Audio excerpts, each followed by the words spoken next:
Hello, dear students. Welcome back to the GDC Live. So, in the series of Toppers Talk, आज हमारे साथ हमारे student हैं Shweta Ingole. Shweta Ingole is the student of Nanded College of Pharmacy, Nanded, Maharashtra, and she have secured all over India rank 17. 17 rank उन्होंने obtained की. अब ये rank obtain करना इतना आसान तो है नहीं। इसके पीछे उन्होंने बहुत सारे strategies, plan of work, sacrifices, सारी चीजों एक मिक्सअप किए होंगे। तो चलिए आज हम उनसे बात करते हैं। उनके प्लान ऑफ वर्क, उन्होंने कैसे अपनी स्ट्रेटेजी को प्लान किया, क्या क्या उन्होंने चीजें कैसे अपनी सारी चीजें फुलफिल की, उन सारी चीजों को आज के इस वीडियो में बात करने वाले हैं। So Shweta, I welcome you in this GDC live platform. Thank you, sir. Thank you. And congratulations for your rank. Thank you. Thank you. सिता, सबसे पहले एक बेसिक स्टार्ट से मैं करता हूँ। जीपैट की प्रिपरेशन, ये हमारी वन डे प्रिपरेशन होती नहीं है। This is for the 1 year और 2 ईयर प्रिपरेशन का प्लान होता है, जहाँ पे हम first year to fourth year की सारी चीजों को समराइज करना होता है। तो आपने फर्स्ट टाइम कब से जीपैट के बारे में प्लानिंग स्टार्ट किया? Yes, I have to go for the GPAT, मुझे जीपैट देना है। कब आपने फर्स्ट टाइम प्लान किया? मैंने थर्ड ईयर में ही जीपैट का एग्जाम दिया था। मुझे तब सिर्फ 119 स्कोर था मेरा। और फिर उस एग्जाम के बाद मतलब मुझे इतना डाउन फील हुआ because I use to have a very good student in during my academics. और मैंने जब एग्जाम दिया तो मुझे लगा मुझे इतने कम मार्क्स कैसे आ गए। एंड देन फिर मैंने एक्चुअली में प्रिपरेशन करना अपने सिक्स सेम से स्टार्ट किया, जब पेंडेमिक हुआ था और लॉकडाउन जब भी हुआ था। पहले भी हम सेमेस्टर में भी पढ़ते हैं, बट देन आई रियलाइज कि जब हम सेमेस्टर में पढ़ते हैं और जो हम जीपैट का पढ़ते हैं ना, उसमें बहुत ज़्यादा डिफरेंसेस है। हमें वहाँ थ्योरी का लिखना पड़ता है या हमें कॉन्सेप्ट पता होने चाहिए, तभी हमारे मतलब क्वेश्चंस बनेंगे। ठीक है, आपने थर्ड ईयर में, चलिए ये अच्छी बात रही, आपने थर्ड ईयर में एक जीपैट का प्लेटफॉर्म आपने देखा, वहां पे आपने पेपर को अटेम्प्ट किया, क्वेश्चंस का फॉर्मेट, तो एक आइडिया उससे मिला होगा।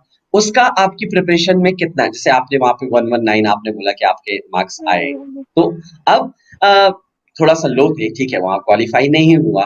और जब एक ये चीज होता है ना कि हम ओवरऑल एकेडमिक में अच्छे होते हैं और ऐसे एग्जाम में जब हम नहीं अच्छा परफॉर्म करते हैं, तो एक चीज तो हमको ये समझ में आ जाती है कि ये हमारा ऑब्जेक्टिव एग्जाम है, थियरी एग्जाम नहीं है। यहाँ हमको लिखना ही नहीं है, हमारा कॉन्सेप्ट होना जरूरी है। एक डिफरेंस समझ में आया होगा उस समय।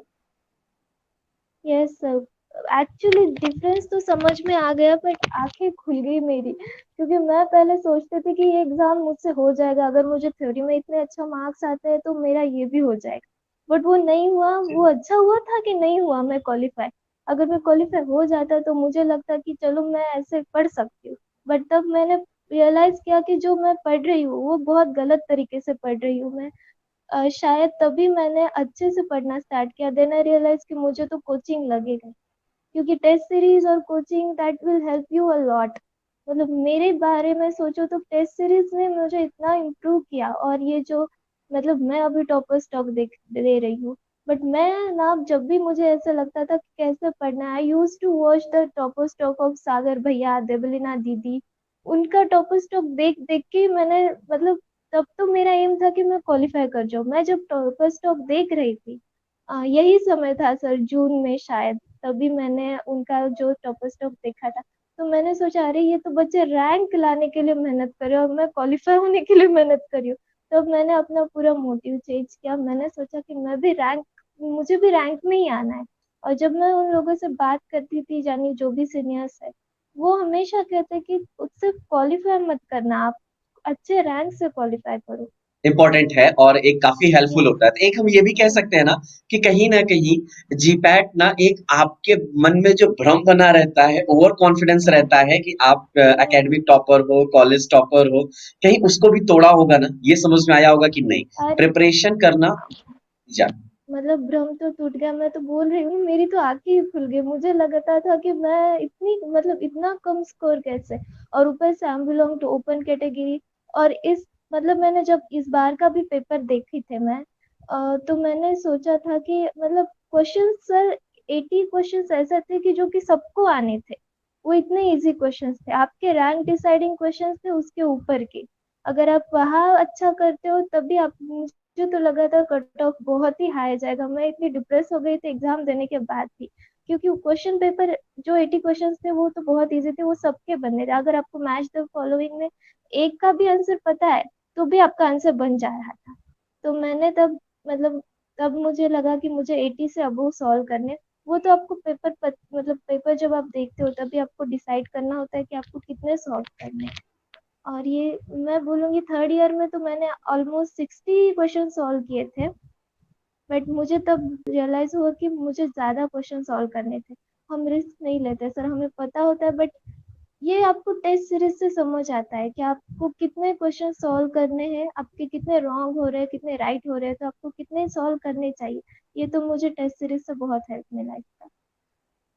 चलिए, ठीक है। अब आपने एक प्लान कर लिया, आपकी आँखें खुल गई, एक आपको प्लान ऑफ वर्क मिल गया कि हाँ, नहीं मुझे अब सिर्फ ओवर कॉन्फिडेंस से नहीं, मुझे अब मेहनत करना पड़ेगा।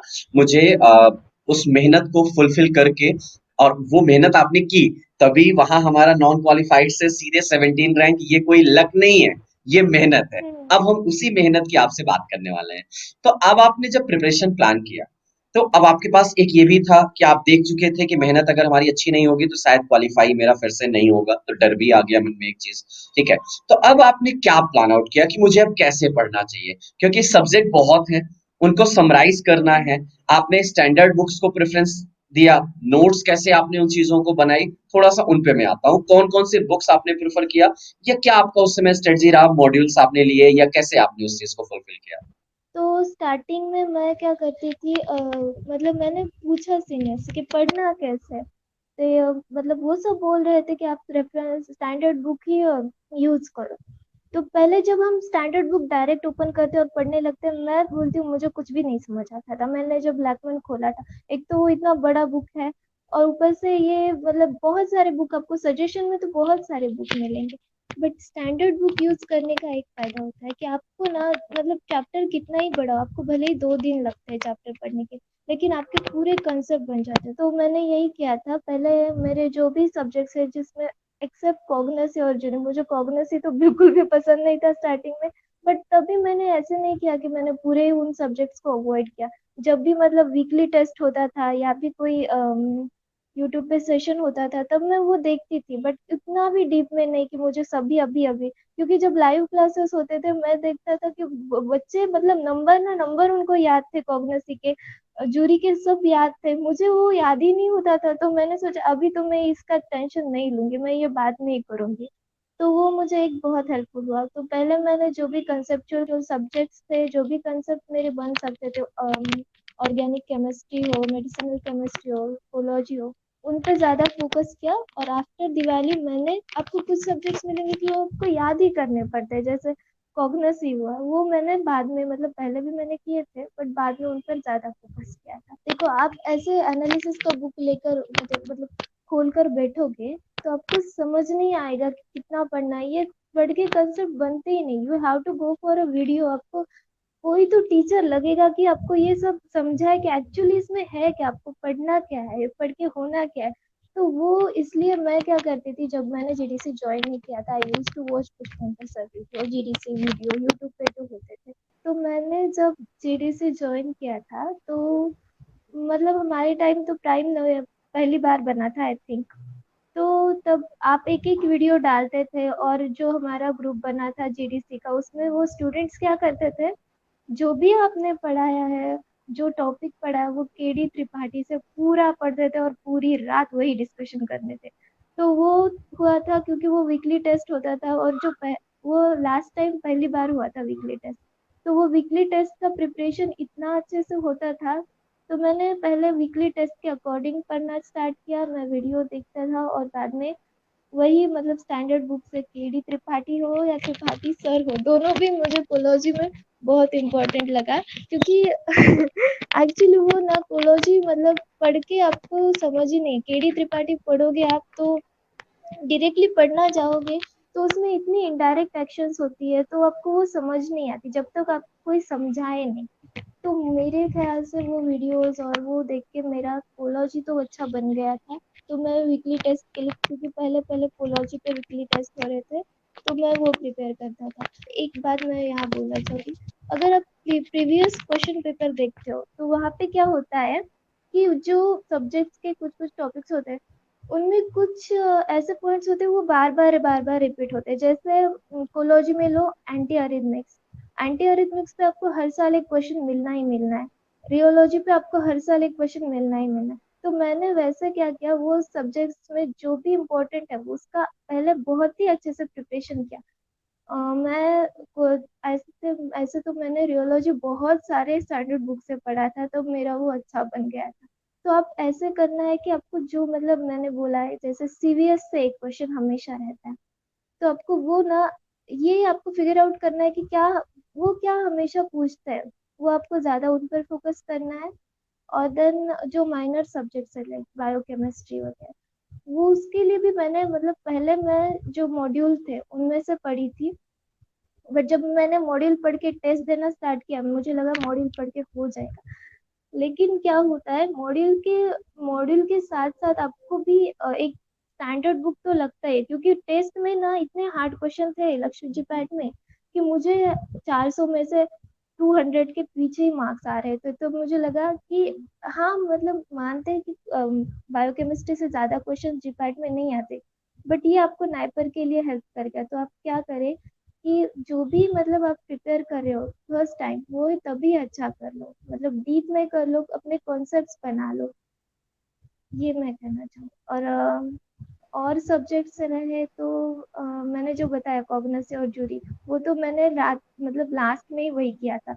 और मैं क्या की थी, जो मतलब एग्जाम के 2 मंथ्स पहले मैंने जो भी पेपर दिए थे, आई स्टार्टेड रिवाइजिंग दैट, क्योंकि उसके याद नीचे जो आंसर्स होता है उससे आप मतलब मेरे तो बहुत मतलब क्वेश्चन में मेरे बहुत सारी मिस्टेक होती थी, सिली मिस्टेक तो मैं बहुत सारी करती थी। इवन मैंने जीपैट में भी बहुत सारा सिली मिस्टेक कर किया है। तो मतलब जितने मैं मतलब टेस्ट देते वक्त करती थी मिस्टेक, होपफुली मेरे उतने मिस्टेक्स तो हुए नहीं। 2-3 सिली मिस्टेक्स मेरे हुए थे, जो होते ही है, आई गेस होते ही है सबके।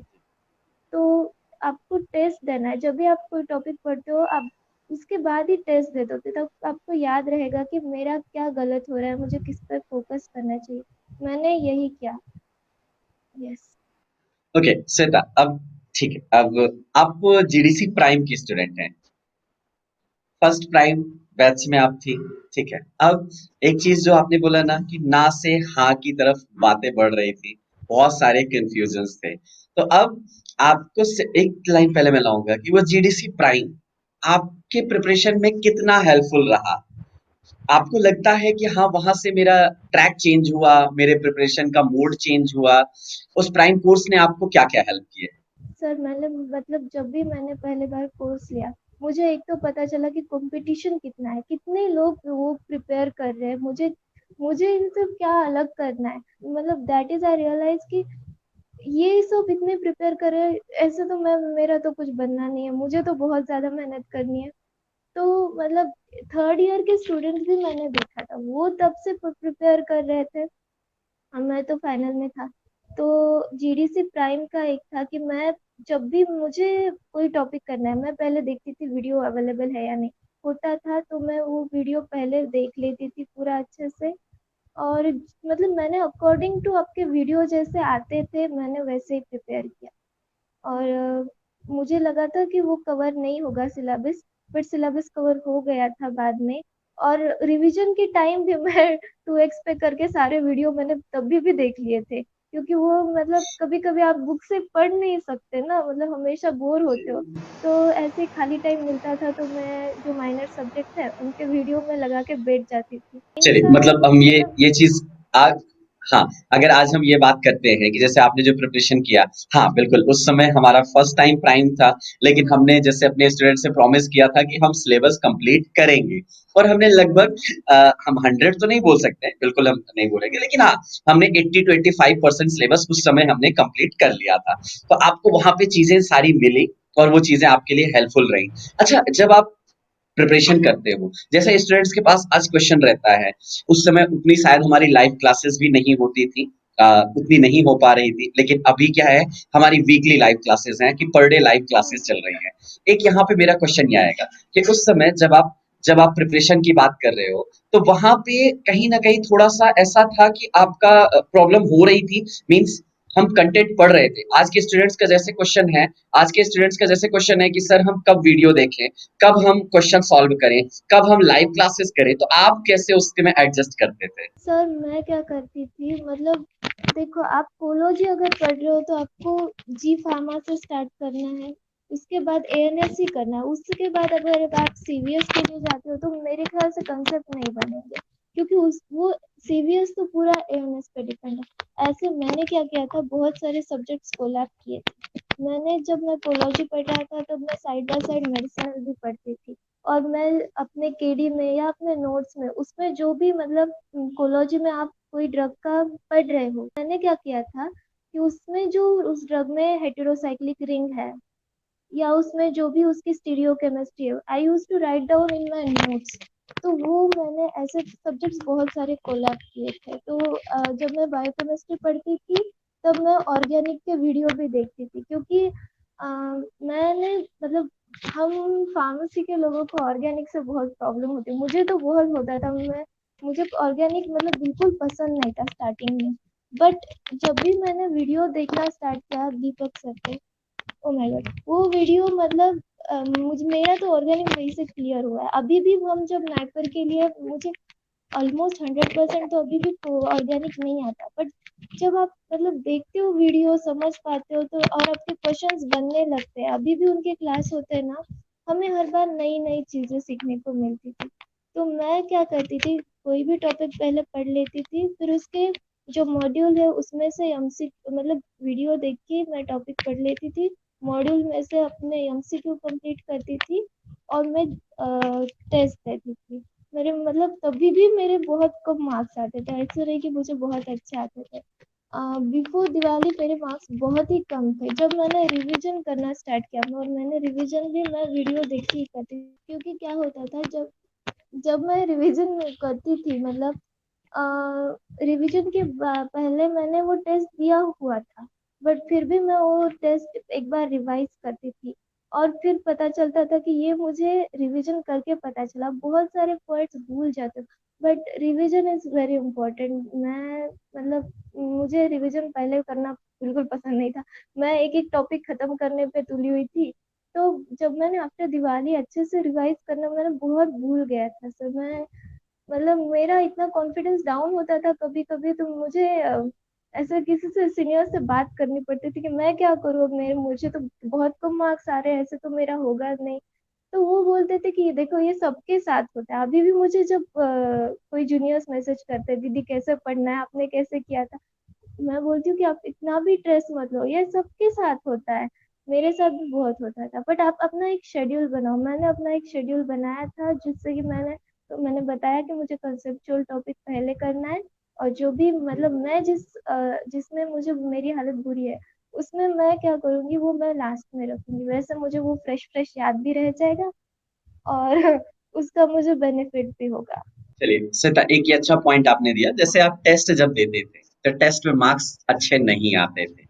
कहीं न कहीं ये एक थोड़ा-सा स्टूडेंट्स को एक कहते हैं ना डिमोटिवेशन या हम्म। लैक ऑफ कंसिस्टेंसी की तरफ ले जाता है कि शायद हमारा पढ़ने की तरफ से रुझान कम होता है। तो जब आपके मार्क्स कम आए, एक तो आपने बोला कि सीनियर से बात करते थे, थोड़ा-सा उनसे गाइडेंस लेते थे। लेकिन फिर भी उन चीज़ों को बरकरार कर पाना, मीन्स लगातार मेंटेन कर पाना, थोड़ा-सा प्रॉब्लम तो करता ही है। तो क्या उस समय आपकी स्ट्रेटजी कैसी रहती थी? कैसे उन चीज़ों को ओवरकम किया? क्या आपने उस समय क्या प्लान आउट किया कि आपके जो मार्क्स कम आए, उससे कैसे आपने अपने आप को इम्प्रूव किया? सर मेरे मार्क्स कम पहले इसलिए आ रहे थे कि मैं क्या करती थी, एक वीक में मैं बहुत सारा पढ़ने का मेरा शेड्यूल बनाती थी, कि मैं ये इस सब्जेक्ट के इतने इतने टॉपिक मुझे करने हैं, इस सब्जेक्ट के इतने इतने करने हैं। तो वो क्या हो रहा था कि वो बहुत ज्यादा मैं पढ़ रही थी, इसलिए मेरा एक एक टॉपिक अच्छे से नहीं हो रहा। देन आई रियलाइज कि ऐसा हो रहा है, तो मैंने कम टॉपिक कर दिया और वही अच्छे से पढ़ना स्टार्ट कर दिया। तो उससे ये हुआ कि मेरा वो टॉपिक एक तो बहुत ही अच्छे से क्लियर होने लगा, और मैं एमसीक्यूज अगर पहले मैं नहीं आया तो नहीं आया, जाने दो, बट अब मैं बाद में करने लगी कि क्यों नहीं आ रहा है, मैं I used to find out the answer. मैं सर को भी बहुत परेशान करती थी, पुष्पेंद्र सर को, मेरे एनालिसिस के लिए, क्योंकि वो मेरे बहुत रॉन्ग होते थे। तो ऐसे मैंने मतलब यही था कि आप ज्यादा ही मत पढ़ो, एक दिन में 4-5 टॉपिक पढ़ लिए तो उससे क्या होता है कि आपको मतलब एक टॉपिक अच्छे से होता नहीं है। तो मैंने बाद में अपने टॉपिक कम कर लिए, वही मैंने अप और मैं जब हमारा डिस्कशन जो होता था, जो जेडीसी का ग्रुप था, तो उसमें मैंने मतलब लोगों को देखती थी कि उनका बहुत सारा कवर हुआ है, मेरा हुआ नहीं, इससे हम ना बहुत डिप्रेशन में चले जाते हैं। तो मैंने क्या, पहले मुझे ही लगता था कि इनके इतने सारे हो रहे हैं, मेरा तो कुछ भी नहीं हो रहा है। तो मैंने फिर बाद में जाने दो बोला, जो मुझे आता है मैं वही पर फोकस करूंगा। और मैंने वही टॉपिक, जब मतलब मैं कोई एक टॉपिक लेता था तो मैं वही पहले पूरा कंप्लीट करता था। तो मार्क्स तो कम ज्यादा होते ही रहते हैं, आफ्टर दिवाली भी नहीं कि मेरे बहुत सडनली मार्क्स बढ़ गए। पहले 4 मॉक्स टेस्ट में मेरे 200 से भी कम थे मार्क्स। बट वो होता है ना कि आपको मतलब कंसिस्टेंसी रखनी है। मेरे साथ बहुत लोगों ने प्रिपरेशन करना भी स्टार्ट किया था, बट वो पहले इतना पढ़ते थे, बाद में उन्होंने पूरा छोड़ दिया पढ़ना कि वो सैचुरेट हो गए तभी। इसीलिए मैं कहती हूँ आप एक ही टॉपिक पढ़ रहे हो, एक ही टॉपिक अच्छे से पढ़ो। और मैं क्या करती थी, जो संडे का वीकली टेस्ट था उसके बाद में कुछ भी नहीं पढ़ती थी, मैं पूरा रिलैक्स करती थी। तो ऐसे नहीं कि जब मतलब बहुत फ्रस्ट्रेटेड होकर आप 12-12 1-1 बजे तक रात को पढ़ रहे हो, फिर आपको पढ़ने का ऐसा आप कितने दिन करोगे, 1-2 दिन कर सकते हो आप बहुत आ, इतनी ज्यादा स्टडी, फिर आपको आप बोर हो जाते हो, आप नहीं कर पाते। इसलिए ना मैं ज्यादा भी नहीं पढ़ती थी, जितना मेरा माइंड की कैपेसिटी है, जितना मुझे लगता है कि मैं आज के दिन पढ़ पाता हूँ, तो मैं उतना ही पहले पढ़ लेती थी। और देन फिर अगर मेरा पढ़ने का मन नहीं होता था तो मैं उस दिन बिल्कुल भी नहीं पढ़ती। तो यही है कि मुझे अभी बहुत लोग मैसेज करते हैं कि दीदी हम बहुत पढ़ते हैं फिर बोर हो जाता है। तो मैं यही बोल रही हूँ कि आप फर्स्ट्रेट मत हो, अभी तो आपके पास बहुत टाइम है। तो अच्छे से एक शेड्यूल बनाओ, schedule banana is very important. अगर जब आप मतलब आपको पता नहीं है कि आपको कि कब क्या कवर करना है, तो वो थोड़ा हार्ड बन जाता है। अगर आपको पता है आपको कैसे टॉपिक कवर्स करने हैं, आपको कैसे मतलब आपकी अंडरस्टैंडिंग पावर क्या है। क्योंकि क्या है ना, अगर मैं बताती हूँ कि मैंने ऐसे ऐसे पढ़ा, जरूरी नहीं है कि वो भी मतलब वैसा ही स्टूडेंट हो, उसकी भी कैपेसिटी उतनी ही हो। तो अपने लेवल पे जाके आप अपना शेड्यूल बनाओ और उसको फॉलो करो, स्टिक टू दैट। हम पहले कुछ दिन करते हैं, फिर वो होता नहीं है, फिर अलग शेड्यूल बनाते हैं। तो वो मेरे साथ भी होता था, बट देन मैं I stick to one schedule और मैंने वही किया। शेड्यूल की बात आई श्वेता, थोड़ा सा मैं इस पे लेके आऊंगा। बहुत सारे स्टूडेंट्स इस चीज में परेशान रहते हैं, जैसा कि आपने भी बोला कि हाँ, 2-4 दिन तो खूब पढ़ाई हुई, यस खूब जोर जोर में पढ़ाई हुई कि हाँ पूरा पता चला कि 24 घंटे में 12 घंटे, 14 घंटे, 16 घंटे तक पढ़ ले रहे हैं, लेकिन उसके एक हफ्ते के बाद सैचुरेट हो जा रहे हैं, 2-4 घंटे पे आ जा रहे हैं। ठीक है, तो ये शेड्यूल सबसे ज्यादा इंपॉर्टेंट है। हम मानते हैं कि हर स्टूडेंट्स का अपना शेड्यूल होता है, लेकिन आपने अपनी जो प्रिपरेशन प्लान किया तो उसमें कितने आवर्स की स्टडी को आपने इंपॉर्टेंस दिया? आपने ये तो बोला कि हाँ मैं उतना ही पढ़ती थी जितना मेरा माइंड फ्रेश रहता था, जितना मुझे अच्छा लगता था। ठीक है, लेकिन फिर भी एक थोड़ा सा जैसे लॉकडाउन हो गया था, घर पे थे आप, प्रेशर नहीं था, बहुत ज्यादा कॉलेज के लोग, और वही चीज इस साल भी अभी आपको देखने को मिल रही है ना? तो हम्म। अब उस समय आपने कैसे प्लान आउट किया था? हाँ, एक तो लॉकडाउन के कुछ बेनिफिट्स भी थे और कुछ डिसएडवांटेजेस भी थे। एक बेनिफिट था कि आपको कॉलेज का उतना ज्यादा लोड नहीं था, ऑनलाइन क्लासेस होते थे। बट वही है ना, कॉलेज में आप जाते हो आते हो, उस पे ही आप थक जाते हो। वो बेनिफिट मिला कि हमको टाइम बहुत मिला। और ऊपर से एग्जाम भी पोस्टपोन हुआ था 1 महीने से, तो मेरा ऐसे कुछ फिक्स नहीं था। मैं मतलब मैंने बट जब मैं सुबह उठती थी तो मुझे लगता था कि जो मैं पहले मैंने पढ़ा है अ डे बिफोर, वो मैं रिवाइज करती थी, क्योंकि मैं बहुत जल्दी मतलब भूल जाती थी। तो मैं मुझे रिवीजन के अलावा मेरे पास कोई ऑप्शन ही नहीं था कि मुझे बहुत रिवाइज करना पड़ता था। तो ऐसे मतलब जब मैं पहली बार रिवाइज करती थी मुझे ज्यादा टाइम लगता था। मैं अगर और दूसरी बार रिवाइज करती थी तो टाइम ऐसे कम लगता है, तो आपको बस एक बार पेजेस, बाद में ऐसा होता है कि आप पेज भी आपको याद रह जाता है कि इस पेज में मैंने ये लिखा है। तो वो आता है रिवीजन से, आपके कंसेप्ट भी बनते हैं, आपको याद भी रहता है। तो मैं सुबह पढ़ती थी, मेरे कॉलेज के ऑनलाइन क्लासेस से पहले जो मैंने पढ़ लिया था डे बिफोर वो मैं रिवाइज करती थी। देन मैं कई मतलब न्यू टॉपिक लेती थी जो कि वीकली, मैंने बोला मैं बहुत वीकली टेस्ट से मतलब I use to make that weekly test in my schedule. तो मैं यही करती थी कि जो भी वीकली टेस्ट का टॉपिक है वो मैं अब पहले ही डिवाइड कर लेती थी कि मुझे इतने दिनों में ये करना है, क्योंकि वो हमारे टाइम दो दो टॉपिक पे टेस्ट होता था। तो मैं वही पढ़ती थी कि मैंने वीडियो देख लिया, मैंने एमसीक्यूज लगा लिए। मैं ऐसे ज़्यादा भी नहीं सर, बट ऐसे भी नहीं कि मैं स्टडी से कहीं बहुत देर तक कुछ और कर रही हूँ। नहीं, मैं बहुत इस टाइम पे मैंने रियलाइज किया था कि मेरे मुझे बहुत कम मार्क्स आए लास्ट टाइम, मुझे बहुत ही अच्छा करना है इस बार। तो मैं मेरे दिमाग में हमेशा वही चलता रहता था कि मुझे अच्छा करना है। तो मैंने कहीं एक दो अवर वेस्ट भी कर लिए तो वो बाद में ऐसे बुरा लगता है कि यार मैंने इतने टाइम मेरा क्या क्या हो सकता था। तो मैं ज्यादातर पढ़ाई के पास ही रहती थी, पढ़ी पढ़ाई करती रहती थी। बट मैं थोड़ा इवनिंग टाइम में नहीं पढ़ को मतलब इवनिंग टाइम में मैं थोड़ा ऐसे खुद के लिए टाइम लेती थी कि मतलब जब तक आपका माइंड फ्रेश नहीं रहता है आपको ज्यादा याद नहीं रहता है। तो वैसे मैं बताऊँ तो मैं 6-7 आवर तक पढ़ती होगी दिन में। रात को मैंने जब मतलब बिफोर दिवाली मैं ज्यादा नहीं पढ़ती थी, बट आफ्टर दिवाली मेरे मार्क्स कम आ रहे तो मैं रात को बैठती थी कि मैं नहीं, सब लोग बैठ रहे तो मुझे भी करना पड़ेगा। तो मैं जल्दी सो जाता था, मेरे में ऐसे कैपेसिटी नहीं थी कि रात रात भर जाग कर पढ़ो।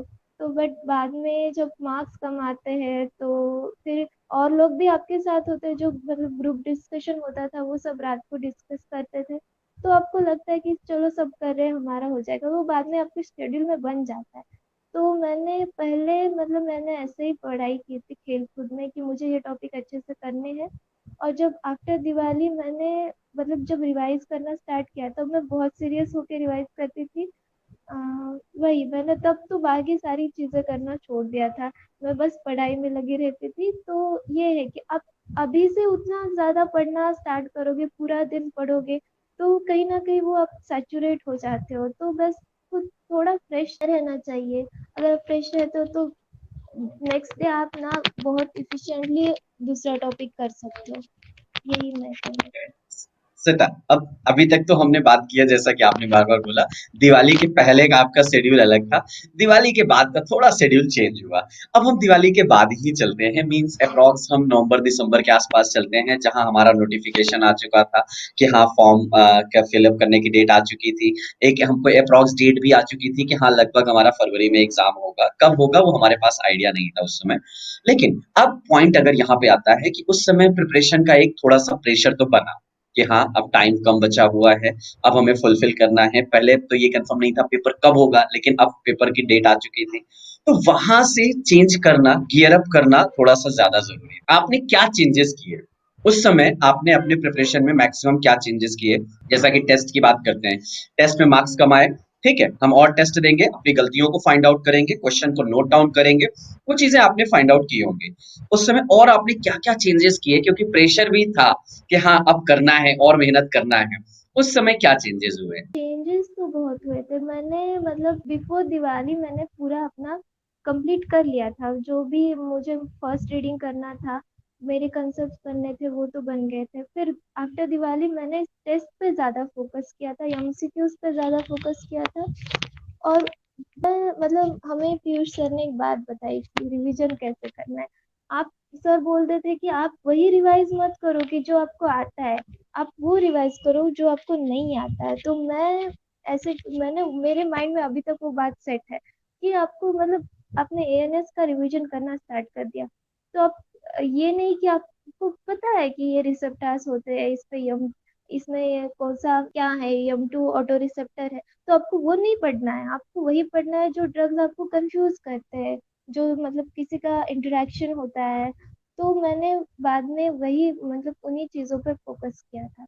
और आफ्टर दिवाली मैंने टेस्ट पे और मॉक टेस्ट पे ज़्यादा फोकस किया। जैसे ही मेरा पहली फर्स्ट रीडिंग हुई थी मैं मॉक टेस्ट की तरफ चल गई। तो मॉक टेस्ट में मेरे बहुत कम मार्क्स आ रहे थे, तो मुझे लगा नहीं ये कुछ गलत हो रहा है। तो मैंने फिर से एक एक टॉपिक रिवाइज करना स्टार्ट कर दिया और मैंने जो टॉपिक वाइज टेस्ट थे उन पर फिर पहले मैंने वो कंप्लीट किए जो 30 टेस्ट थे। वो मैं एक टॉपिक मतलब टेस्ट के हिसाब से जो हमें एक कार्ड भी मिला था, उस पर सारे टॉपिक्स लिखे हुए थे, आपको कितने मार्क्स मिले क्या क्या। तो मैंने वहाँ पे अपना एक टाइम टेबल बनाया था कि मुझे कब कौन सा टेस्ट देना है, और मैं मतलब उस टॉपिक के अकॉर्डिंग मैं अपना रिवीजन स्टार्ट किया था। तो पहले मैं रिवाइज करती थी, रात को टेस्ट देती थी, और फिर मैं तभी नहीं देखती थी कि रात को मैंने मतलब टेस्ट दे दिया और मैंने आंसर्स भी देख ली कौन सा मैं वो नेक्स्ट डे डेट देखती थी, क्योंकि उसमें क्या होता है आपका पहले का रिवाइज भी हो जाता है, और आपको जो आपने पहले पढ़ा है वो थोड़ा माइंड में रह भी जाता है। तो मैं ऐसे करती थी कि आज टेस्ट दे दिया तो मैंने कल उसके आंसर्स देखने। तो कभी कभी हम क्या करते हैं सर, हम आंसर्स ही नहीं देखते, टेस्ट दे देते, आंसर्स नहीं देते देखते। बट पहले मैं भी ऐसे करती थी, जब वीकली टेस्ट होता था मुझे कभी अच्छे मार्क्स आ गए तो मैं आंसर्स नहीं देखता था, मैं जाने दो अच्छे तो आ गए अब क्या देखना। बट वो जब मैंने जिपैट का पेपर, मैंने इंसुलिन के अमाइनो एसिड्स में गलती कर दी। अब किसको नहीं पता है कि 51 अमाइनो एसिड है, मैं 50 लिख के आ गया। मैंने मतलब पढ़ा नहीं क्या किया पता नहीं, ऐसे सिली मिस्टेक्स होती थी, मेरे टेस्ट में भी बहुत होती थी। बट ये सिली मिस्टेक के लिए एक ही है कि आपको रिवाइज करना है, आपको क्वेश्चंस अच्छे से पढ़ना है। ऐसा है कि आपको स्टैंडर्ड बुक पढ़ने से क्या होता है, जब जीपैट के टेस्ट देते थे तो वो वहां के क्वेश्चन लाइन टू लाइन लैक्मन से थे, उस पे रेफरेंस दिया था कि कहाँ से पढ़ा है। तो मैंने पहले लैक्मन पढ़ लिया था, और तब भी मेरा गलत होता था तो मैं फिर से जो टेस्ट पे वहाँ पे नंबर दिया था इस पेज पे इसका आंसर है, तो मैं फिर से वो पढ़ती थी। और मैं बताऊंगी मैंने एग्जाम के 5 दिन पहले भी वो पूरे टेस्ट के जो आंसर्स थे वो मैंने फिर से देख लिए थे कि मेरा कहाँ गलत हुआ है और ये मुझे गलत नहीं करना है। अच्छा, ये सब। इस आपके प्रिपरेशन प्लान में आपने प्रीवियस ईयर के क्वेश्चन जैसे कि आपने बोला सॉल्व किया और हम्म। उनसे आपके थोड़े से वो हुए। ये प्रीवियस ईयर के क्वेश्चन सॉल्व करने का आपका मेन मोटिव क्या था कि हाँ मुझे कुछ ऐसे क्वेश्चंस देखने हैं, या कैसे क्वेश्चन आते हैं, थोड़ा सा क्या मतलब आपके लिए कैसा इम्प्रूवमेंट रहा और क्या आप सजेशन देना चाहेंगी रिगार्डिंग प्रीवियस ईयर पेपर? अच्छा, प्रीवियस ईयर क्वेश्चन पेपर मैंने पढ़ाई के पहले भी देखना स्टार्ट किए थे, क्योंकि आपको पता होना चाहिए कि किस टाइप के क्वेश्चंस आते हैं। ज्यादा ही आप बहुत ही डीप में क्वेश्चंस कभी मतलब ऐसे ज्यादा आते नहीं है। तो अगर मतलब मैंने जैसे बताया कि एंटी अरिथमेटिक्स पे हर बार क्वेश्चन रहता है, रियोलॉजी पे हर बार क्वेश्चन रहता है, कार्डियोवास्कुलर सिस्टम का एक क्वेश्चन हमेशा रहेगा। तो यही है कि और नेम रिएक्शंस। तो मैंने सोचा कि ये इम्पोर्टेंट है, एटलीस्ट मुझे मतलब मैं कुछ स्किप कर रहा हूँ तो मुझे ये तो स्किप नहीं करना चाहिए, मुझे ये अच्छे से करना है, क्योंकि इस पे हमेशा क्वेश्चन रहेगा। प्रीवियस ईयर के क्वेश्चन पेपर देने का यही फायदा होता है कि आपको समझ आता है कि कई बार क्या होता है उसी से रिलेटेड क्वेश्चन भी आपको नेक्स्ट ईयर देखने को मिलेगा। कोई भी एग्जाम हो, मुझे लगता है कि हमें प्रीवियस ईयर के क्वेश्चन पेपर एक बार देखने चाहिए, क्योंकि उसमें आपको पता चलता है कि आपको एटलीस्ट पढ़ना क्या है, और आपको स्किप करना है कोई बात तो आप कौन सी बात स्किप नहीं कर सकते। मैंने जैसे बोला कि ये आप सब टॉपिक है कि आप स्किप मत करो, आप अगर कुछ स्किप करने का सोच रहे हो तो ये तो मत करो एटलीस्ट। तो मैंने ऐसे ही किया था, प्रीवियस सॉल्व किए थे और अपने नोट्स में और नोटबुक में जो भी थे बुक्स में वो मार्क कर लिया था कि कौन से साल में कौन सा क्वेश्चन पूछा है। श्वेता, अब मैं थोड़ा-सा इनकी तरफ चलूँगा तो मैं आपसे एक ओपिनियन यहाँ पे लेना चाहूँगा। What is view about the GDC in your eyes? आपके नज़र में क्या है जीडीसी और क्या हेल्प रही आपकी प्रिपरेशन में? सर मैंने पहले बताया कि आप ऐसे बुक खोल के बैठोगे तो आपको समझ नहीं आएगा कि ये मतलब एनालिसिस हुआ, कुछ इकोलॉजी हुआ, स्टैटिस्टिक्स हुआ, इतने बड़े बड़े टॉपिक है, पढ़ के तो मतलब कोई एक्स्ट्रा ऑर्डिनरी होगा जिसको पढ़ के सब समझ में आता है। मुझे तो पहले मतलब अगर जब तक मेरा कंसेप्ट नहीं बनता था तब तक मुझे पढ़ने में मतलब कुछ भी नहीं समझ में आता था। अगर मैं कुछ पढ़ भी लूँ, अभी भी मैं कोई टॉपिक नया पढ़ती हूँ और जिसका मुझे कोई अंदाजा नहीं है, कोई बेसिक्स पता नहीं, कुछ समझ में नहीं आता। आपके बेसिक्स क्लियर होने चाहिए, और जीडीसी ज्वाइन करके मेरे बेसिक्स बहुत अच्छे से क्लियर हुए। ऑर्गेनिक का मैं बताना चाहूंगी, दीपक सर, उनकी वजह से तो मेरे बहुत सारे बेसिक्स क्लियर हो गया। ऑर्गेनिक मुझे बिल्कुल पसंद नहीं था, मैंने सोच लिया था कि मैं पहले नेम रिएक्शंस भी करूंगा, बट जब मैंने उनके वीडियोस देखना स्टार्ट कर दिया, मैंने हर एक रिएक्शन करके देखा था, जो मतलब अल्कोहल्स टॉपिक है, अल्डिहाइड टॉपिक है, हर टॉपिक करके देखा था। तब भी मेरा कॉन्फिडेंस बन गया कि मुझे आता है ऑर्गेनिक, इतना भी बुरा नहीं है, मुझे अभी भी उसमें इंटरेस्ट बहुत आता है ऑर्गेनिक के क्वेश्चन सॉल्व करने में। तो आपको जब कोई पढ़ाता है और आपने हमें एक शेड्यूल भी दिया था कि आपको इतने टाइम में ये पढ़ना है, तो वो था कि और उसके मतलब हमें एक एक वीडियो अवेलेबल होता था। तो हम क्या करते थे, जब तक नया वीडियो नहीं आता तो पुराने वीडियोस हम रिवाइज करते रहते थे। तो जीडीसी का हेल्प तो बहुत रहा है। हर सब्जेक्ट में मैंने मतलब जीडीसी को फॉलो किया था, मॉड्यूल्स हो। मॉड्यूल्स का तो बहुत हेल्प रहा है। कभी कभी कुछ सब्जेक्ट्स होते हैं माइनर के, हमें नोट्स निकालना मतलब नहीं होता है, तो उसके लिए मॉड्यूल्स पे ही मैं लिख लेती थी कि कुछ आप बताते हो, कोई बायोकेमिस्ट्री का इम्पोर्टेंट तो तब मैं मॉड्यूल्स में मार्क कर लेती थी। और लाइव क्लास भी बहुत होते थे, मतलब जब हमें कुछ बताया जाता था कि इस पर फास्टेस्ट फिंगर होने वाला है, तब मैं मतलब ज्वाइन करती थी वो। और मैं मतलब तब मैं देखती थी कि बहुत सारे बच्चे कितने फास्ट फास्ट आंसर दे रहे हैं। तो तब पता चलता है कि आपको आपका मतलब कितने लोगों से आपको कम्पीट करना है, और इससे आप मतलब आपको अलग क्या करना होगा कि आपको अच्छा रैंक मिले।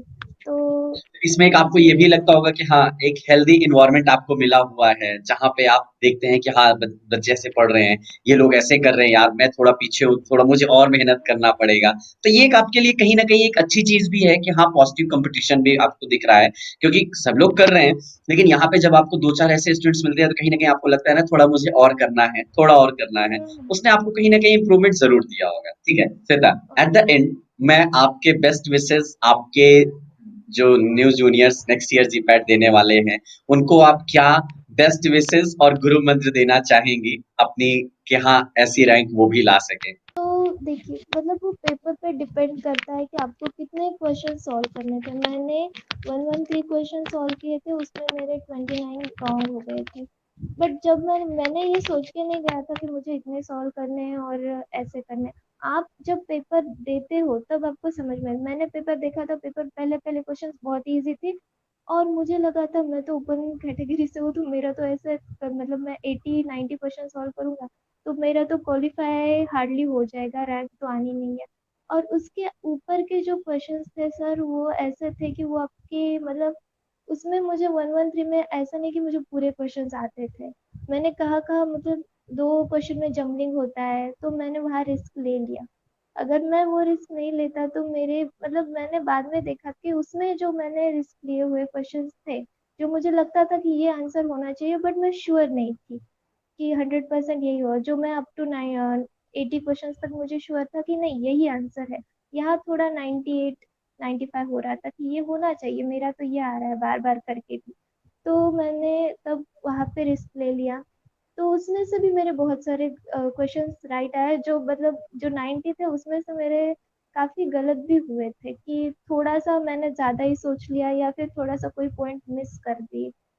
तो ऐसे है कि आपको पेपर पर देखकर आपको डिसाइड करना है कि आपको कितने क्वेश्चन सॉल्व करने हैं। तो मुझे जब मैं टेस्ट सीरीज देती थी तो मुझे पता चलता था कि जब मैं ज्यादा क्वेश्चन सॉल्व करती हूँ, यानी ये नहीं कि आपको तुक्का मारना है, आपको आंसर पता होना चाहिए तभी आप ज्यादा क्वेश्चन सॉल्व करो। अगर आपको आंसर पता नहीं है तो जितने आपको पहले आपके कॉन्फिडेंट आंसर्स है वही देखो। यही नहीं कि आपको ज्यादा सॉल्व करने हैं। पहले अभी मेरा टॉपर स्टॉक होने से पहले जिनके हुए थे उनके भी देखे, तो ऑलमोस्ट सबने ज्यादा ही क्वेश्चन सॉल्व किए। तो आप मतलब अगर ये सोच के जूनियर्स अगर ज्यादा ही क्वेश्चन सॉल्व कर रहे हैं तो वो कहीं गलत भी हो सकता है। अगर आप क्वेश्चंस का कंफर्म आंसर नहीं पता है तो आप ज्यादा क्वेश्चन सॉल्व ही मत करो, वो आपके क्वेश्चन पेपर पे डिपेंड करेगा कि आपको कितना सॉल्व। और कंसिस्टेंट रहो अपने जो भी आप पढ़ाई कर रहे हो उसमें आप कंसिस्टेंसी रखो, अपने हार्ड वर्क पे फेथ रखो। और बस कुछ नहीं हो जाएगा इतना भी। ये मतलब मैं देखता हूँ कि लोग बहुत फ्रस्ट्रेटेड होते हैं, इतना भी हार्ड नहीं है। आप अगर प्रिपेयर कर रहे हो अच्छे से तो वो होना ही होना हो जाएगा। इवन एग्जाम के एक दिन पहले मैं तो इतनी रो रही थी कि मम्मा मेरा होगा ही नहीं है। मैं अपने घर वालों के सामने रो रही थी कि मुझे मतलब बहुत पैनिक हो गई थी मैं, नहीं होगा मुझसे ये। तो मुझे उन्होंने समझाया कि अब तुमने हमें हमने देखा है कि तुम इतना पढ़ रहे हो तो हो जाएगा। और इवन एग्जाम के बाद भी जब मैं आ गई थी तब मुझे लगा था कि पेपर तो बहुत इजी था और मैंने कुछ सिली मिस्टेक्स भी की थी, तब भी मुझे लगा था कि मेरा कुछ नहीं होना। और जब आंसर की आई और देन मैंने देखा कि यार मुझे बहुत अच्छे मार्क्स आ रहे, तो तब मतलब मुझे तब कॉन्फिडेंस आता है। मैं तो बहुत मतलब मुझे कॉन्फिडेंस ही नहीं होता है। इवन मैं टॉपर स्टॉक के लिए भी रेडी नहीं थी, बट सर ने बोला कि तुम कर सकते हो बेटा। मैंने कितना देखो, मैंने मेरा तो सबसे लास्ट टॉपर स्टॉक होगा शायद। बट आप एक एक्सपीरियंस आता है। अगर कोई थर्ड ईयर में है तो आप थर्ड ईयर में भी एग्जाम देकर देखो, एक्सपीरियंस मिलता है। हर चीज़ का एक्सपीरियंस रहना बहुत ज़रूरी है। तो यही मैं बोलूँगी, आप अपना एक शेड्यूल फिक्स करो और उस पर स्टिक रहो। ऐसा नहीं कि कुछ दिन फॉलो कर लिया नहीं कर लिया। Thank you so much Shweta, बहुत अच्छे वर्डिंग्स हैं और आपने बहुत अच्छे पॉइंट्स दिए कि कैसे प्रिपरेशन करें, कैसे मोटिवेशन रखें, अपना मेंटेन करके रखें, क्या प्लान करें। Thank you so much for being with us and for motivating your juniors and sharing your experience. I hope definitely जो भी हमारे न्यू व्यूअर्स देख रहे हैं, न्यू ईयर के स्टूडेंट्स देख रहे हैं जो नेक्स्ट ईयर देने वाले हैं, डेफिनेटली उनको इनसे काफी हेल्पफुल मिलने वाली है। And from the whole team of GDC we wish you a very bright future ahead. In future आप अच्छा करें, आप नाइपर में भी एक अच्छी रैंक लाएं और अच्छे कॉलेज में एडमिशन लें। हमारी बेस्ट विशेस हमेशा आपके साथ। Thank you, thank you.